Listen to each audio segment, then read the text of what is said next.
Okay, now it's time to move to new things. You've done great job so far. So in the next actually session, we will be discussing about variables and literals. So you will learn how to declare and how to obtain or retrieve a value from a variable. You will understand literals for different data types as well. Literals. Building a program or an application is not an easy task. Most of the time, you would need to retrieve or store data somewhere. A literal retains a value that never changes. It's a static value. It can be of a type of integer, string, char, or bool. Integers are whole numbers, for example, 1, 2, 3, 4, 5, etc. String could be anything. A char, it's only one letter, for example, V, A, D, Z, and etc. We'll see this under the for literals project in a just moment. So let's just open it up.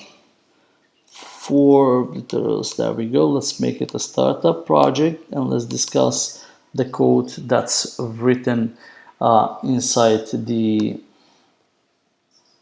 program file. Okay, let's observe this code right here. How do we print a char literal? Alright, so it's very simple, but then you've probably already noticed something strange right here, isn't it? We have put single quotes instead of double quotes, okay?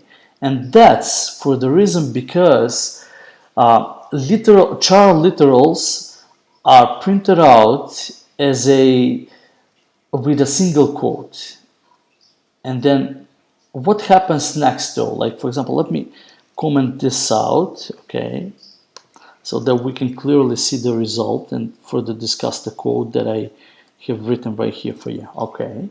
So just forget about this part for now.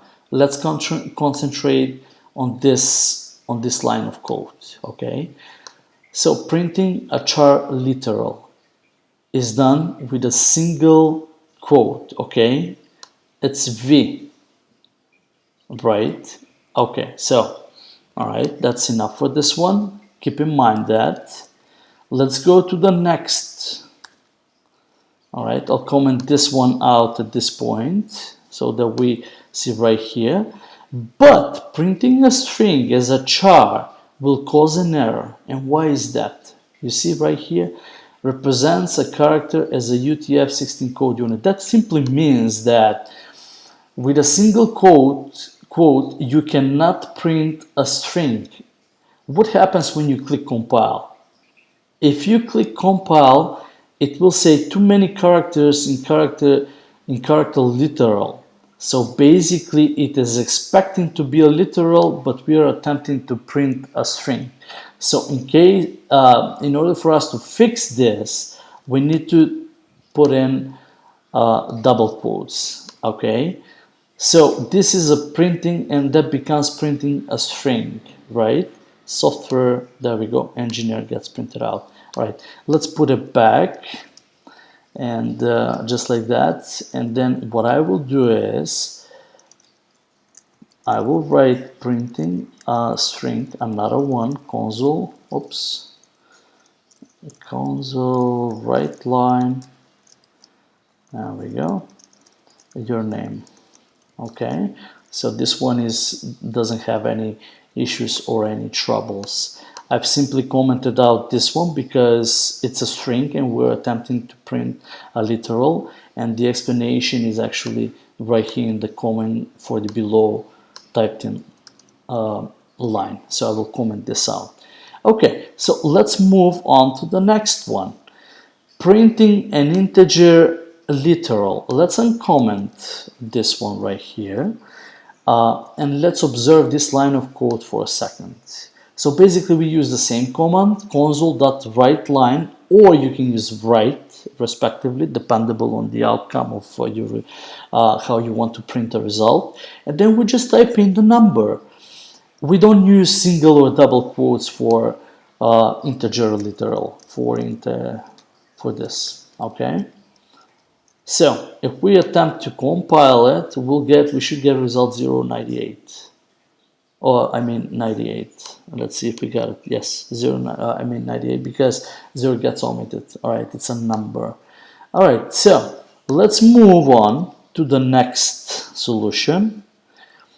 Printing double as a literal. Now, notice that right here we do not need double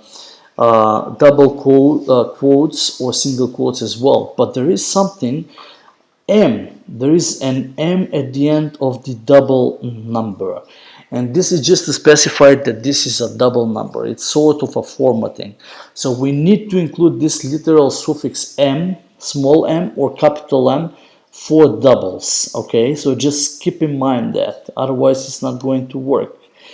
All right, so let's print this out. It's going to print 2.54, right? But what happens if the M is omitted or it doesn't exist for some reason? So what happens? It will print out again 254, okay? But in order for us to specify that this is a double, right? It's always excellent and good to put in the suffix M or capital M or small m letter. This is just a designator that this value is double.